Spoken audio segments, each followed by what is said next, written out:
जय श्री राम दोस्तों। हमारी आज की कहानी है दादी पोते का प्रेम। आज पूरा घर रंग बिरंगे फूलों से सजा हुआ था। पूरे घर में महकती पकवानों की खुशबू अंधी माँ की भूख और भी ज्यादा बढ़ा रही थी। हजारों लोगों को खाना खिलाने वाले बेटे बहू के पास अपनी अंधी माँ को खिलाने के लिए एक रोटी भी नहीं थी। अभी कुछ समय पहले की ही बात है। दोनों आंखों से अंधी एक माँ ने अपने बेटे से पूछा, आज क्या बनाया है बेटा बहू ने? गाजर आलू की सब्जी बनाई है तेरी बहू ने। बेटे ने तिड़क कर जवाब दिया। माँ ने कहा, बेटा तू तो जानता है अब मेरे दांत नहीं रहे। मुझसे सूखी सब्जी से रोटी नहीं खाई जाती। थोड़ा सा दही या पतली सब्जी दे देता तो मैं अच्छे से खा लेती। तभी कानों को चीरती हुई एक तेज आवाज बूढ़ी माँ के कानों में पड़ी। ए बुढ़िया, खाना है तो खा ले, नहीं तो रहने दे। बहू ने भी रसोई से चिल्लाकर कहा। अंधी को भाग लग रहे हैं, जो मिल रहा है उसी पे सब्र और शुक्र कर। बेटे ने खाने की थाली माँ के सामने पटकते हुए कहा। माँ ने अपने हाथों से थाली को पकड़ा और फिर रोटी और सब्जी को छू कर देखा तो माँ का दिल महसूस कर रह गया। मायूस होकर फिर कहा, अच्छा बेटा, एक गिलास पानी तो ला दे। बेटे ने पानी लाकर माँ के सामने रख दिया। अंधी माँ ने रोटी उठाई और अपनी रोटी के टुकड़े तोड़ तोड़ कर पानी में भिगोने लगी और उन्हें मुलायम करके खाने लगी। और इस तरह एक माँ ने अपने पेट की भूख को पानी में भीगी हुई रोटी के साथ शांत किया। ममता जी की एक आंख में बहुत साल पहले चोट लग गई थी। इलाज भी बहुत करवाया पर कोई फायदा नहीं हुआ। धीरे धीरे उस एक आंख से दिखना ही बंद हो गया। वो एक आंख से ही देख पाती थी, पर 2-3 साल से दूसरी आंख में भी परेशानी हो गई थी और इस आंख से भी दिखना बंद हो गया था। डॉक्टरों को दिखाया तो उसने कहा, यह आंख बहुत ज्यादा कमजोर हो गई है और इस आंख की नसें भी कमजोर हो चुकी हैं। धीरे धीरे इस आंख से भी दिखना बंद हो गया। दोनों आंखों में काले साए ने जन्म ले लिया था, जो मरने का नाम ही नहीं लेता था। अब ममता जी को काले साए के साथ ही जीना था। एक तरफ बुढ़ापे की मार, दूसरी तरफ आंखों में काले साए की मार और तीसरी तरफ बेटे बहू का व्यवहार। एक अकेली बूढ़ी औरत के लिए इससे ज्यादा दुख और जिल्लत की और क्या बात हो सकती थी। जिंदगी उसके ऊपर और क्या क्या सितम ढाएगी। ममता जी को अपने कानों में अपने पति किशोर जी के शब्द गूंजते हैं। ममता, मेरी प्यारी ममता, मेरी सुंदर सुंदर आंखों वाली ममता। और तभी ममता जी अपने अतीत में खो जाती हैं। किशोर जी 2 भाई थे। उनके बड़े भाई का नाम सुभाष था। दोनों भाइयों की एक फैक्ट्री थी। ममता जी किशोर जी के बड़े भाई सुभाष की साली थी। ममता जी बड़ी बड़ी आंखों वाली, सुंदर, कटीले नैन, काले घने लंबे बाल, गुलाबी टमाटर जैसे गाल, दूध के जैसा चमकता हुआ गोरा रंग वाली लड़की थी। जो भी उन्हें देखता बस देखता ही रह जाता था। ममता जी सुंदर होने के साथ साथ बहुत ही विनम्र और सुशील भी थी। किशोर जी ने ममता जी को अपने बड़े भाई की शादी में ही पसंद कर लिया था। किशोर जी और ममता जी एक ही स्कूल में पढ़ते थे। किशोर जी 12वीं कक्षा के छात्र थे और ममता जी 11वीं छात्रा की। किशोर जी ममता जी को रोज छुप छुप कर देखते थे। एक दिन किशोर जी ने अपने प्यार का इजहार किया तो ममता जी ने साफ इनकार कर दिया और धीरे धीरे वक्त बीतता गया। स्कूल के दिन भी खत्म हो गए तो किशोर जी ने अपने माता पिता और अपने भाभी को ममता जी के घर रिश्ता लेकर भेजा तो ममता जी के माता पिता ने भी हाँ कर दी और दोनों की धूमधाम से शादी हो गई। ममता जी और किशोर जी एक दूसरे को बहुत ज्यादा प्रेम करते थे। किशोर जी ममता जी को हमेशा बोलते रहते, ममता, मेरी प्यारी ममता, मेरी सुंदर सुंदर आंखों वाली ममता। ममता जी ने जब अपने बेटे गौरव को जन्म दिया तो किशोर जी बोले, धत तेरे की, मुझे तो बेटी की चाहत थी और आ गया बेटा। तो ममता जी ने कहा, मुझे तो मेरा राजा बेटा ही चाहिए था, मेरा राजकुमार, मेरे कलेजे का टुकड़ा। हाँ हाँ भाग्यवान, तुम्हें बेटा चाहिए और मुझे बेटे की माँ चाहिए। किशोर जी ने इतराते हुए कहा तो ममता जी शर्मा गई। इस तरह प्यार भरे लम्हों में दिन गुजर रहे थे। एक दिन ऐसा आया जब अचानक से किशोर जी के सीने में तेज दर्द उठा और कुछ कहने सुनने से पहले ही वे किशोर जी, ममता जी और अपने बेटे को छोड़कर चल बसे। ममता जी के ऊपर दुखों का पहाड़ टूट पड़ा। हंसती खेलती उनकी प्यारी दुनिया पल भर में ही बिखर गई थी। अभी तो उन्होंने अपने जीवन की शुरुआत की थी, जीवन साथी के साथ जीना शुरू ही किया था। अभी तो उनके नए जीवन की शुरुआत हुई थी और अभी से उनके जीवन साथी का साथ उनके हाथों से छूट गया था। किशोर जी की याद में दिन रात तड़पती थी और आंसू बहाती। उनके टूटे हुए दिल को किसी भी तरह करार नहीं आता था। उनके दिल में हर समय एक ही टीस उठती रहती, जो किसी भी तरह खत्म नहीं होती थी। वह दिन रात बस रोती ही रहती। गौरव अभी 5 वर्ष का ही था। ममता जी के माता पिता और किशोर जी के माता पिता भी अब इस दुनिया को छोड़कर जा चुके थे। ममता जी का एक बड़ा भाई था जिसकी माली हालत ठीक नहीं थी। किशोर जी के मरने के बाद उसके जीजा सुभाष और बड़ी बहन कुंती की ममता के जो जेठ जेठानी भी लगते थे, उनका रवैया अब पूरी तरह से बदल चुका था। सुभाष और किशोर जी की एक पर्स बनाने की फैक्ट्री थी। किशोर जी बाहर का काम देखते थे, मार्केट में सैंपल लेकर जाते थे, पर्स के ऑर्डर लेकर आते थे और माल सप्लाई करते थे, जबकि सुभाष जी फैक्ट्री के अंदर पेपर वर्क देखते थे। सुभाष फैक्ट्री के अंदर ही रहता था। सुभाष फैक्ट्री के बाहर का काम नहीं करता था। किशोर जी के देहांत के बाद कुंती और सुभाष सब कुछ अपने कब्जे में कर लेते हैं। दो रिश्ते होने के बावजूद भी वह ममता को प्रॉपर्टी में से कुछ नहीं देते और वे दोनों धोखे से घर पर भी कब्जा कर लेते हैं और घर के बने पीछे सर्वेंट क्वार्टर में ममता जी को रहने के लिए दे देते हैं। कुंती को भी अपनी बहन पर तरस नहीं आता। वह भी पैसे के लालच में अपनी बहन के साथ धोखा करती है और अपने पति के साथ मिल जाती है। अब ममता जी अपने 5 वर्ष के बेटे के साथ तन्हा रह गई थी। ममता जी को अंदर ही अंदर गम खाए जाता था। वह रोज अपने मन में किशोर जी से ढेर सारी बातें किया करती थी। किशोर जी, आप मुझे अकेला छोड़कर क्यों चले गए? मैं इस बच्चे की परवरिश अब कैसे करूंगी? हमारे अपनों ने ही हमें धोखा दे दिया। आपके जाते ही सब कुछ खत्म हो गया।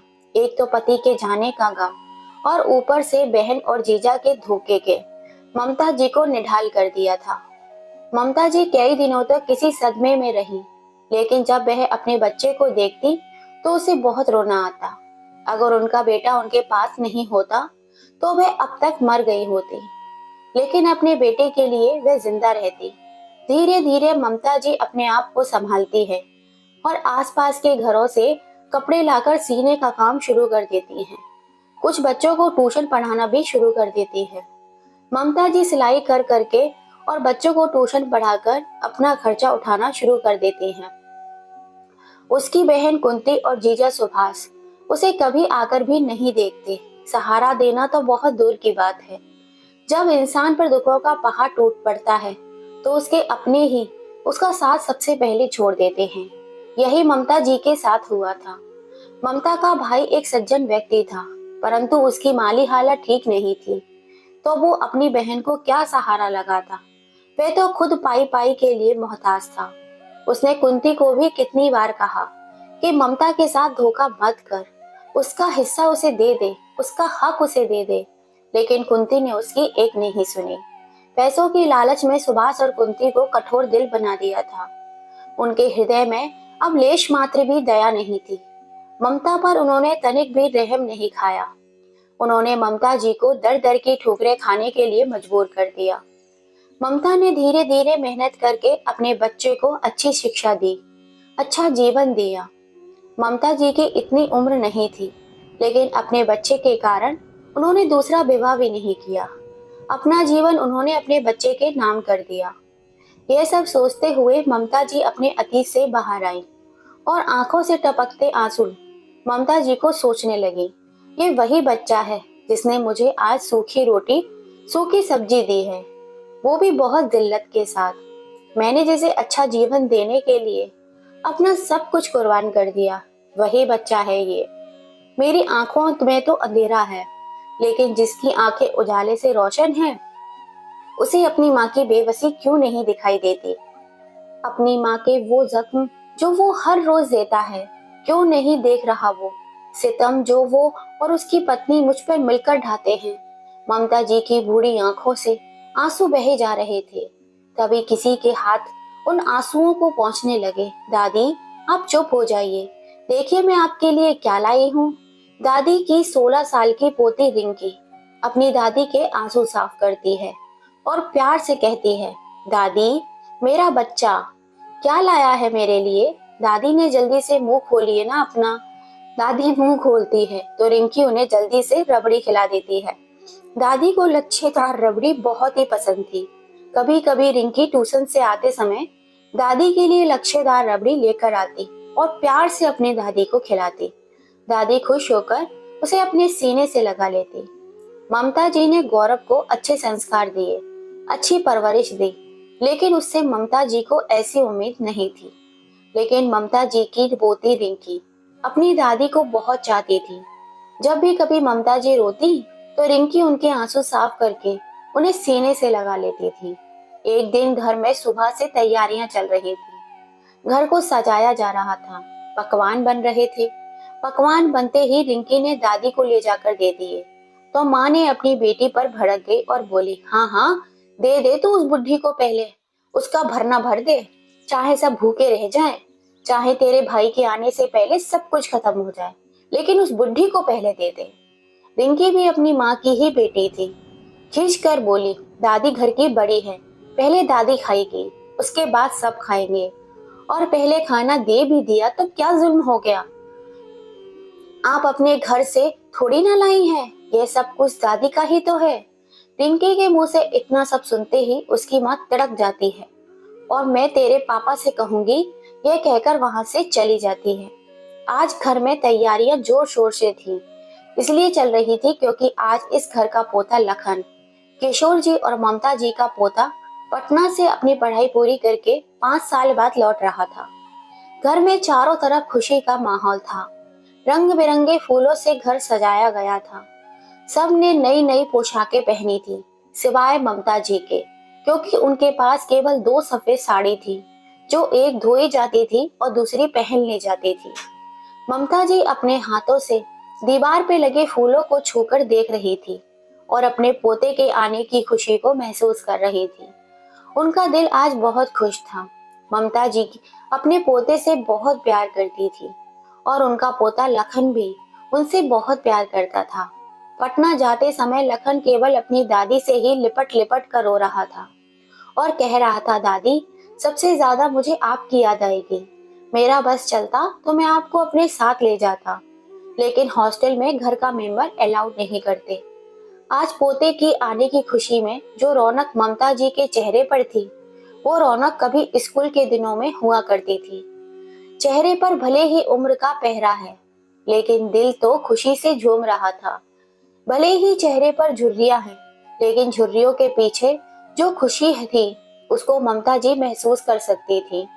घर के सभी लोग जल्दी जल्दी लखन को लेने एयरपोर्ट चले जाते हैं, सिवाय दादी के। दादी को घर पर ही छोड़ जाते हैं। जैसे ही लखन एयरपोर्ट पर आता है, उसके चेहरे की खुशी झूम उठती है। लखन घर वालों के पास आता है, इधर उधर देखने लगता है। बेटा, क्या देख रहे हो तुम? गौरव अपने बेटे से पूछता है, पापा, दादी कहाँ है? दादी को कहाँ छोड़ा है? बेटा, उनकी तबीयत कुछ ठीक नहीं थी, इसलिए वो घर पर ही है। लखन की माँ ने मुंह बनाते हुए कहा। क्या हुआ है दादी को? लखन ने चौंक कर पूछा तो रिंकी कहती है, भाई, दादी को कुछ नहीं हुआ है। तो उसकी माँ उसे चुटकी काट लेती है और रिंकी को आगे बोलने से पहले ही रोक देती है। लखन जल्दी से जल्दी गाड़ी में बैठता है और बाकी सब भी गाड़ी में बैठ जाते हैं और घर की तरफ चल देते हैं। लखन अपनी दादी से मिलने के लिए बहुत ज्यादा उत्साहित था। जैसे ही गाड़ी के बाहर रुकती है, लखन दौड़कर घर में घुसता है। उसे दादी कहीं दिखाई नहीं देती तो चिल्लाता है, दादी, दादी, और एक कमरे से दूसरे कमरे में जाता है। किसी भी कमरे में उसे दादी नहीं मिलती। तब वह कोठरी खोलता है तो उसमें दादी बैठी हुई होती है, जो कि उनका ही कमरा था। उफ दादी, आप यहाँ बैठी हो। लखन बहुत उत्साहित था। तुरंत दौड़ के दादी को गले लगा लेता है। आ गया मेरा बच्चा, मेरा चंदा बाबू। हाँ दादी, मैं आ गया। लखन अपनी दादी माँ से कहता है, दादी, मैंने सबसे ज्यादा आपको मिस किया। मुझे आपकी बहुत सारी बातें याद आती थी जो आपने मुझे सिखाई थी। जब भी मुझे कोई परेशानी आती तो मैं आंखें बंद करता और आपको अपने सामने पाता था। अरे हाँ दादी, आंखों से याद आया, रुकिए। लखन दौड़ कर जाता और अपना बैग लेकर आता। दादी, आपको मुंशी प्रेमचंद की किताब पढ़ने का बहुत शौक है ना? मैं आपके लिए लेकर आया हूँ। अब आप इसे दिन रात पढ़ना। लखन जैसे ही किताब खोलकर दादी के सामने रखता तो उस पर दादी के आंसू गिरने लगते। दादी हाथ से छूकर किताबें देखती है। लखन दादी के सामने अपना हाथ हिलाता है, लेकिन दादी को उसका हाथ नजर नहीं आता। लखन चौंक कर खड़ा हो जाता है और धीरे धीरे साइड में चलता है, तो दादी बस सामने ही देखे जा रही थी, लखन को नहीं देख रही थी। तो लखन दादी से लिपट जाता है और बहुत रोता है। दादी, यह सब कैसे हो गया? मुझे पता भी नहीं, इतना सब कुछ हो गया। मुझे किसी ने बताया क्यों नहीं? भाई, जब भी मेरी तुमसे बात होती थी, तुम दादी के बारे में पूछते थे तो मैं बताना चाहती थी, लेकिन मम्मी रोक देती थी। बोलती थी उसे बताने की क्या जरूरत है, खामा उसे परेशानी होगी, उससे पढ़ाई भी नहीं होगी और इतना जरूरी भी नहीं अंधी बुद्धि की बात करना लखन से। मैं सिर्फ इसलिए नहीं बताती थी कि आप वहां खुद को रोक नहीं पाओगे। मेरी बहन एक बार तो बोला होता, अच्छा सब लोग बाहर जाओ, मुझे दादी के पास रहना है। लखन सबको कोठरी से भेज देता है। उसके माँ बाप खाने को कहते हैं, लेकिन लखन मना कर देता है। फिर वहां से सब चले जाते हैं। दादी पोते की बहुत सारी बातें होती हैं। लखन बहुत रोता है। दादी उसके चेहरे को पकड़कर उसे छूती है। वही आंखें, वही नाक, वही होठ। दादी लखन के चेहरे पर हाथ फेरती है और बोलती है, बिल्कुल अपने दादा पर गया है। मेरा प्यारा बच्चा पठान जवान हो गया है। दादी, ये सब आपकी दुआएं हैं। लखन अपनी दादी को मुंशी प्रेमचंद्र जी की कहानी सुनाता है। दादी बहुत खुश होती है और दादी पोता किसी बात पर हंसते हैं। फिर दादी लखन को अपने हाथों से खाना खिलाती है और लखन अपनी दादी के पास ही सो जाता है। उधर लखन के माता पिता बहुत गुस्से में थे, उस पर भड़क रहे थे अपने बेटे का बर्ताव देखकर, लेकिन लखन को उनकी कोई परवाह नहीं थी। लखन दादी के लिए कपड़े, घड़ी, नेकलेस और बहुत सी चीजें लेकर आया था और रिंकी को दादी को नहला धुलाकर तैयार करने के लिए बोलता है और दौड़ा दौड़ा बाहर चला जाता है। फिर जब वापस आता है तो देखता है घर में बवंडर मचा हुआ है। लखन के माता पिता लखन की दादी को भला बुरा कह रहे थे। लखन कुछ नहीं बोलता और अपना सामान उठाता है और दादी को लेकर बाहर चला जाता है। लखन के माता पिता लखन को रोकते हैं, लेकिन लखन एक नहीं सुनता, क्योंकि रिंकी ने लखन को सारी बातें बता दी थी कि उसके माता पिता उसकी दादी के साथ कैसा बर्ताव करते हैं, और आज लखन ने अपनी आंखों से भी देख लिया था। लखन अपनी दादी को लेकर अलग घर में रहने लगता है और अपनी दादी को हर पल खुश रखता है। उधर ममता की बहन कुंती और जीजा सुभाष को उनके कर्मों की सजा मिल रही थी। सुभाष और ममता दोनों ही बहुत बीमार रहते थे। सुभाष को तो 2 बार हार्ट अटैक भी आ चुका था और उनका ज्यादा से ज्यादा पैसा दवाइयों में खर्च हो जाता। पैसा तो बहुत था, लेकिन सुकून नहीं था। हर वक्त बेचैनी रहती। दोनों को यही लगता कि यह सब उनके कर्मों का फल है। अब वे दोनों अपने पापों का बोझ उठाते उठाते थक चुके थे। वे दोनों अब ममता से अपने किए गए कर्मों की माफी मांगना चाहते थे, जिससे कि उन्हें शांति मिल सके, सुकून मिल सके। कुंती और सुभाष दोनों ममता के पास जाते हैं और ममता से अपने कर्मों की माफी मांगते हैं। ममता दयालु स्वभाव की महिला थी। अपनी बहन और जीजा को देखकर उनका दिल पसीज जाता है और अपनी बहन और जीजा दोनों को वो माफ कर देती हैं। कुंती और सुभाष अब ममता जी को उनके हिस्से की प्रॉपर्टी भी दे देते हैं। ममता जी के पास अब करोड़ों रुपए की प्रॉपर्टी थी। अब वह कोई गरीब लाचार बेबस औरत नहीं थी। ममता जी अपने सारे पैसे लखन के नाम कर देती हैं। लखन दादी को लेकर विदेश लेकर जाता है और दादी का बहुत अच्छे डॉक्टर से इलाज कराता है। तो दादी की आंखें धीरे धीरे अब ठीक हो जाती हैं और दादी अब सब कुछ देखने लगती है। लखन अपनी दादी को देखकर बहुत खुश होता है। लखन एक लड़की से बहुत प्यार करता था जिसका नाम वर्षा था। वर्षा की माँ नहीं थी। वर्षा की माँ का बचपन में ही देहांत हो गया था। जब वर्षा 8 वर्ष की थी, उसके पिता ने ही उसकी परवरिश की थी। वर्षा बचपन से ही माँ के प्यार के लिए बहुत तरसी थी। जब वर्षा दादी से मिली तो वर्षा को दादी में अपनी माँ नजर आई और वह दादी से मिलकर बहुत खुश हुई। दादी लखन और वर्षा की शादी बड़े ही धूमधाम से कर देती हैं। वर्षा और दादी के बीच बहुत ही अच्छी बॉन्डिंग बन गई थी। दोनों में बहुत ही अच्छी पटती थी। वर्षा की दादी बिल्कुल लखन की तरह सेवा करती थी। लखन के माता पिता लखन के पास आते हैं, लेकिन लखन उनकी कोई परवाह नहीं करता। लखन को अपने साथ ले जाने की कोशिश करते हैं, लेकिन लखन उनकी एक नहीं सुनता और उन्हें जाने के लिए बोल देता है। लखन और वर्षा दादी एक सुखी जीवन व्यतीत करते हैं, लेकिन लखन के माता पिता रिंकी की शादी करके बिल्कुल तन्हा हो जाते हैं और पल पल रोते हैं। ईश्वर बेटा देकर भी बेटे का प्यार नसीब नहीं हुआ। लखन के माता पिता ने अपनी माँ के साथ ऐसा किया तो लखन ने भी अपने माता पिता के साथ वैसा ही सबक सिखाया। जब कोई अपना हमारे साथ ऐसा व्यवहार करता है तो हमें कैसा महसूस होता है, यही उसने अपने माता पिता को महसूस कराया। अपने कर्मों के फल हमें इसी जीवन में भुगतने पड़ते हैं। अच्छे कर्म करेंगे तो हमें अच्छा फल मिलेगा और बुरे कर्म करेंगे तो हमें बुरा फल मिलेगा। यही प्रकृति का नियम है, जैसी करनी वैसी भरनी।